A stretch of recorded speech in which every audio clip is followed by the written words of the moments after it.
Gostaria de levar ao conhecimento de todos que hoje a Polícia Civil realiza no Estado 6 operações, sendo elas 5 operações no interior do Estado contra as facções que tentam se instalar aqui em Rondônia e uma operação realizada na capital. Nosso trabalho vem sido coordenado pela DEC e pelas DRACO do interior. Todas as operações elas realizadas em conjunto com o Ministério Público do Estado de Rondônia e com a colaboração da Polícia Militar do Estado de Rondônia. E várias operações estão sendo articuladas nos bastidores para os próximos meses. Nós temos muito serviço para apresentar à sociedade e agradecer desde já a presença do Dr. Anzo, nosso amigo, e tem tanto ajudado a Polícia Civil, juntamente como representante do Ministério Público. O delegado da DRACO, excelentes profissionais, e aos policiais, que sempre juntos no combate à criminalidade. É isso.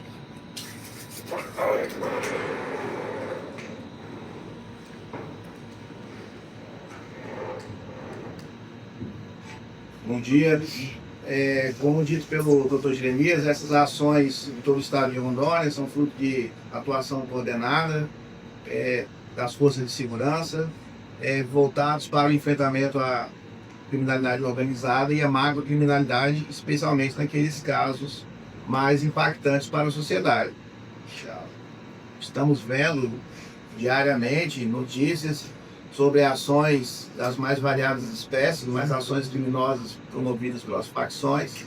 Isso exige uma atuação permanente e contínua, duradoura, por parte das forças de segurança, em todas as suas escalas, todas as suas atribuições. Polícia Civil, Polícia Militar, Ministério Público, o Poder Judiciário também acaba sendo envolvido nisso, nas decisões oficiais, nas medidas cautelares, as ações penais, enfim. A Polícia Federal também participa. E essa sequência de operações do interior do Estado hoje segue essa mesma linha desse trabalho permanente e duradouro que não vai encerrar. Enquanto houver esse tipo de demanda, enquanto houver esse tipo de ação que aflige a sociedade, as forças de segurança do Estado de Rondônia, todo o sistema de justiça, o sistema de segurança pública do Estado de Rondônia estará atento, vigilante e operante. Especificamente em relação à operação deflagrada aqui hoje na capital, tem foco como a ação de investigação em curso na segunda Delegacia de Ações Criminosas Organizadas, a DRACO 2, da Polícia Civil do Estado. Tem objeto como crime de investigação de crimes contra a administração pública, mais precisamente peculato, estelionato, lavagem de dinheiro e constituição e integração de organização criminosa. Fruto de uma investigação, um trabalho conjunto, um inquérito de pulso na DRACO 2 e o trabalho é uma atuação conjunta envolvendo o GAECO e o Ministério Público do Estado de Rondônia. E passou essas investigações, como já é de conhecimento de todos, ela passa por uma fase sigilosa, uma fase conhecida como velada, em que são feitos levantamentos, coleta de dados, análise de dados, avaliação jurídica dos fatos em caráter reservado. E, posteriormente, dependendo do caso concreto, se houver necessidade de viabilidade jurídica, de medidas cautelares, elas são requeridas e apresentadas ao Poder Judiciário, que, por sua vez, faz uma nova avaliação jurídica e delibera acerca do deferimento ou não e a amplitude do deferimento dessas medidas. E aí se chega na fase ostensiva, que é a publicidade, o cumprimento, aquilo que a gente conhece como deflagração, que aí sim a investigação se torna pública, levado ao conhecimento de todos, como aconteceu na data de hoje, neste caso. Maiores detalhes sobre o objeto da investigação, os delegados envolvidos no caso prestarão mais detalhamentos daqui a pouco. E o certo é que agora, com essa nova fase dessa investigação, foi feita uma busca e apreensão, houve uma prisão preventiva de uma pessoa, busca e apreensão e outros mandados judiciais de proibição de contato, proibição de acesso, e tudo isso deferido pela Vara de Garantias daqui de Porto Velho. E a partir disso, esse material probatório colhido, os dispositivos eletrônicos apreendidos, passarão por perícia, extração de conteúdo, análise, e após uma nova avaliação jurídica e as deliberações que forem pertinentes para o caso. E é importante reforçar aqui agora que esse trabalho continua com a mesma integração entre Polícia Civil e Ministério Público, adotando critérios impessoais, critérios profissionais, critérios técnicos e a avaliação jurídica cabível para o caso e as providências que tiverem que ser tomadas com essa mesma condução técnica, impessoal e profissional. É importante também aqui neste momento fazer um esclarecimento, que nós vimos de conhecimento de todos, muitas notícias circulando na mídia, fazendo referência a parlamentares estaduais que teriam sido alvo de medidas investigativas, de medidas cautelares. Isso não procede. Nessa investigação não existe nenhum parlamentar incluído no rol de investigados, nenhum parlamentar, nenhum gabinete parlamentar de deputado foi objeto de medida cautelar, nem foi objeto de busca. E foi objeto de busca na data de hoje, lá no prédio da Assembleia Legislativa, foi uma estação de trabalho de um servidor da Assembleia Legislativa, que é sim investigado. Este é investigado, foi alvo de medida cautelar, foi requerido e deferido pelo Poder Judiciário. Medida cautelar de busca e apreensão. Ponto final. Não existe nenhuma extensão, não existe nenhuma referência neste inquérito policial e nem nas medidas cautelares ao envolvimento de qualquer parlamentar, quem quer que seja. Importante deixar isso claro, porque, como dito, nossos critérios sobre essa e todas as investigações em que trabalhamos nas nossas ações conjuntas são pautados pela imparcialidade, isenção, técnica e profissionalismo. E passo agora a palavra aos delegados para maiores esclarecimentos e detalhamentos a respeito dos fatos investigados propriamente. Esse valor que era remetido para a pessoa do empréstimo, ela como funcionário, ela teria um valor X para fazer um empréstimo, que era liberado pela folha de pagamento, e esse valor, quando chegava, ele era disseminado para o líder da crime. Então, ele era repassado pelo líder da crime, e aí começava a fase da lavagem de capitais. Por quê? Porque ele ia pulverizar esse valor entre os seus assegnos. Então, temos uma pessoa específica, mas não é só uma pessoa específica, nós já temos outros nomes, outras pessoas que foram nomeadas para que essa modalidade nova de rachadinha ela existisse. Então, a investigação ela se baseia nisso. Nós estamos trabalhando a partir de agora com o que foi angariado para aprofundar. E nós acreditamos que essa engrenagem ela se junta com outra engrenagem, mais engrenagem, e talvez nós vamos achar uma máquina bem maior. Quanto aos servidores que eram fantasma, divitiam, quanto isso está dando de prejuízo para os cofres públicos, mais precisamente na Assembleia Legislativa? Nós vamos fazer um levantamento ainda, porque precisa, foi feito um pedido de quebra bancária e fiscal dessas pessoas. E após essa análise, nós vamos ter um levantamento realmente para que a gente não sejamos levianos aqui, não passar um valor, às vezes E é variável, né? Variável. E também é variável, né? Como o doutor deixou bem claro aqui, é variável. Tem de se fazer também a análise do prejuízo que a pessoa teve, que fique bem claro. A pessoa que ela estava no carro e ela aceitou isso, ela também comete um crime.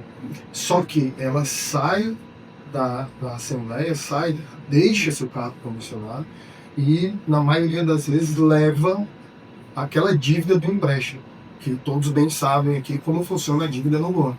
Então temos pessoas aí que fizeram empréstimo de 80 mil reais e estão com dívida de 200, de quase 300 mil reais. Certo? Então, essas pessoas, esse montante da dívida delas é diferente do montante da dívida da perca da Assembleia. Então são montantes diferentes.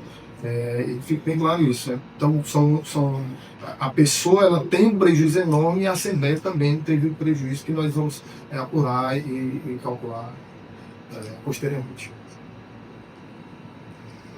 Perguntas? Essas investigações já estavam com quanto tempo de investigação e de onde surgiu, assim, partiu para que começasse a investigar sobre esse caso?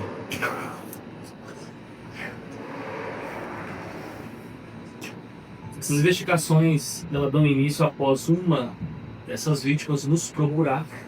Então ela fez a comunicação do fato e inicia-se essa investigação desde o ano de 2024, meados de 2024.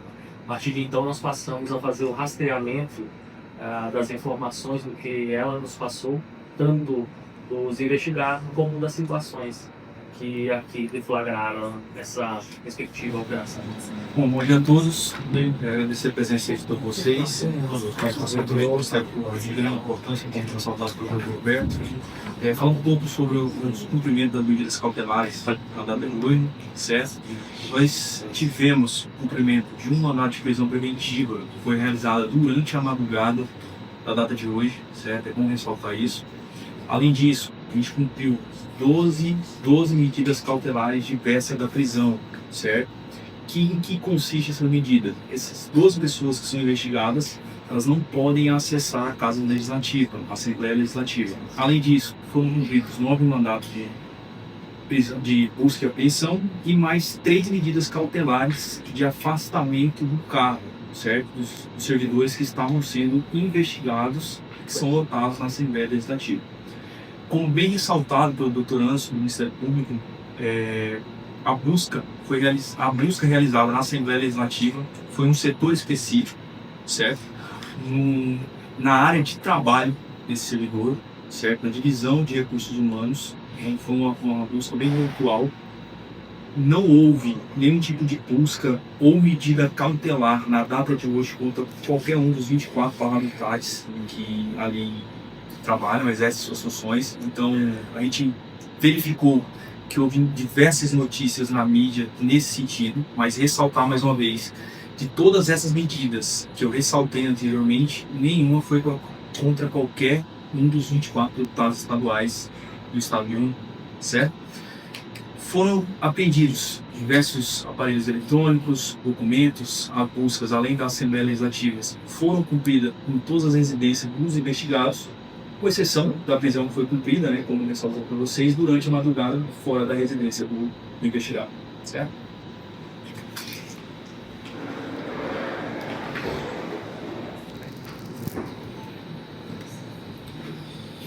Bom dia a todos.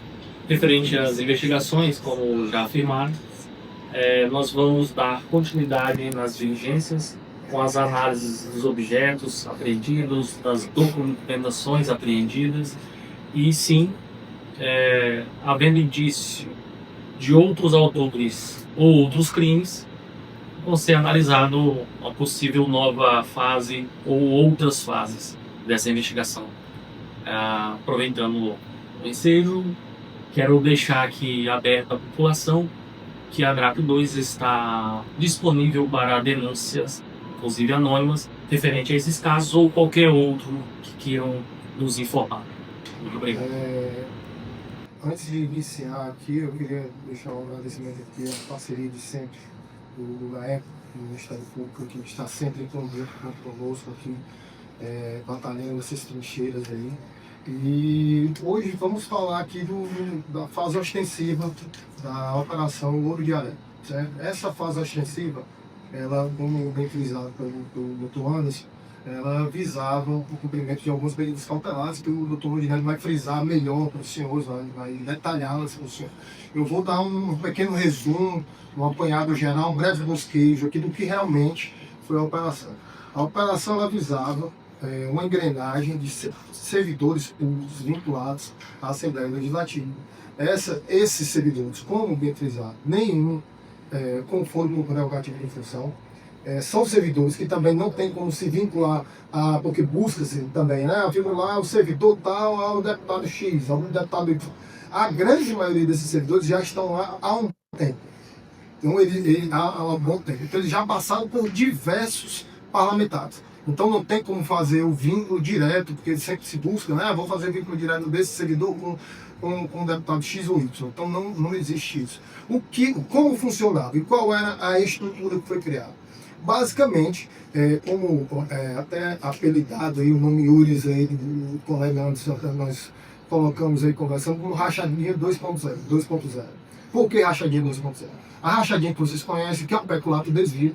Esse peculato e desvio, como ele ocorre? Normalmente, o servidor recebe o seu valor e ele repassa ou uma parte ou gera algum enriquecimento ilícito para o número 1. Nesse caso, o que aconteceu? Nós tínhamos um servidor específico que foi preso preventivamente, que ele, como o líder desse núcleo atual, ele fazia o que? Ele conseguia a nomeação de algumas pessoas. Essas pessoas eram nomeadas na Assembleia Legislativa e elas passavam um interstício determinado. Como, por exemplo, 3 meses. Dentro desses 3 meses, o que ocorria? Essa pessoa recebia os valores, ou era rachadinha, ou fantasma, ela nem visava lá. Em sendo fantasma, a monta de devolução é bem menor. Por exemplo, você recebia 6, exemplo, não é o caso, recebia 6, repassava 5, ficava no 1.000. A rachadinha, normalmente, a pessoa vai trabalhar 6, 3 e 3. Isso aqui é um exemplo ilustrativo. Então, ele conseguia a nomeação dessas pessoas, essas pessoas eram nomeadas ou na modalidade rachadinha ou funcionário fantasma, só que aí vem o plus. O que é que ele fazia? Aquela pessoa, em tese, também cometendo um crime, estaria na mão dessa pessoa, desse líder da alcunha.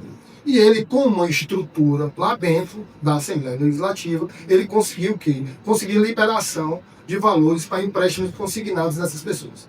Então, essa pessoa fazia 1 mês de casa, ela fazia um empréstimo consignado para parcelar em 96 vezes.